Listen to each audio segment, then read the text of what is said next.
It's a common greeting when two people of Penang meet. The first question to each other, are you from island or mainland? Although these two places are apart, they do share some bumps in history, and eventually they would merge together as the state of Penang. So let's take a look at their growth and eventual development together. The time is 788 BCE. A large settlement of Malay native of Kedah forms around the northern bank of Merbok River, the earliest trace of a systemic government north of the peninsula. Then in came the Langkasuka Empire and interactions with ancient kingdoms galore. While opposite of the mainland, at the Isle of Penang, first recorded trace of a colony was in 1771, when Captain Francis Light notes of 52 Malays on the island. Although 1,000 years apart, these two are the footnotes of the beginning of civilization encapsulating the Straits of Penang, which brings us to their first diplomatic relation with each other. Francis Light occupied Penang with a promise to the Sultan of Kedah that if Siam attacked Kedah, Francis Light would provide support of the East India Company to protect them. Captain Francis Light had big plans for this little port that's located at a very strategic location, but not long after would lead us to their first conflict with each other.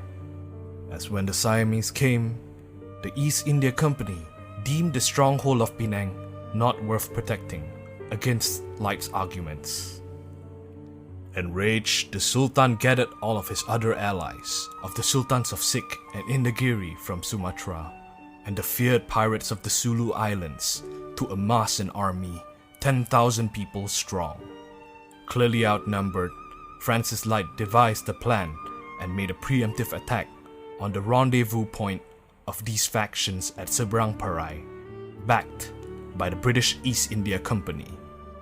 This assault ended in a peace agreement that was signed between the island and the mainland.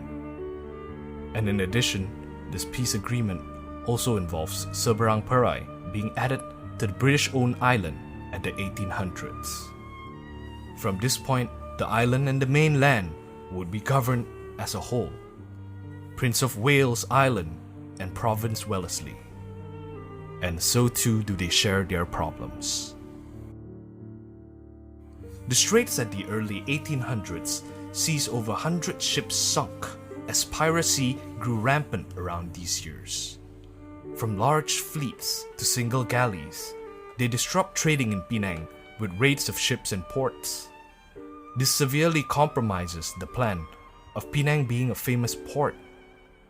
It was mentioned that the southern part of Province Wellesley was uninhabited because no man dared to live there lest he should be captured and sold into slavery.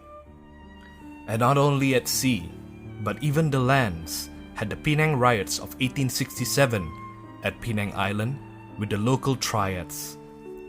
And not long after, around the Seberang Perai region, the advancements of the gangsters of the Sikwans and the Gokwans at the 1872 had factions and livelihoods where they would roam the streets of Penang looking for their prey. To counter this, the leading colony government ramped up law enforcement and the triads began to subside. And in conjunction with this, operations of search and destroying pirate stronghold was launched as well. And slowly, as order is restored, the straits are cleaned anew, and the dust held new light. The early 1900s saw Swettenham Pier became one of the busiest ports of Southeast Asia. Besides that, the cross-strait ferry began operation, connecting the island and the mainland, as at the same time as the tin mine boom of Siam and Perak had a second-hand effect on Penang, as the tin produced would be sent to Georgetown to smelt. This combined grew Penang into the leading financial center of British Malaya. But we all know that the 1900s hold a dark place in Malaysian history for a reason. And with the invasion of the Japanese forces who came from the north, Penang would be one of the first to fall to the Japanese forces, and also they established a major base on Penang Island itself. And after this dark era, with the Japanese leaving after surrendering of World War II, the communist uprising came soon after. All these burdens carried similarly by both mainland and island, struggling together as a state of Penang. After the dust settled and independence gained, both island and mainland would at last be connected, not only by diplomacy or a ship route, but by land. The construction of Penang Bridge was eventually completed and inaugurated at 1985, and still stands until today. As important and as used as this bridge might be, it might be something you drive through without further thought. But whether you're going to or returning from island nor mainland, the straits which you drive through holds and will remain the center of Penang.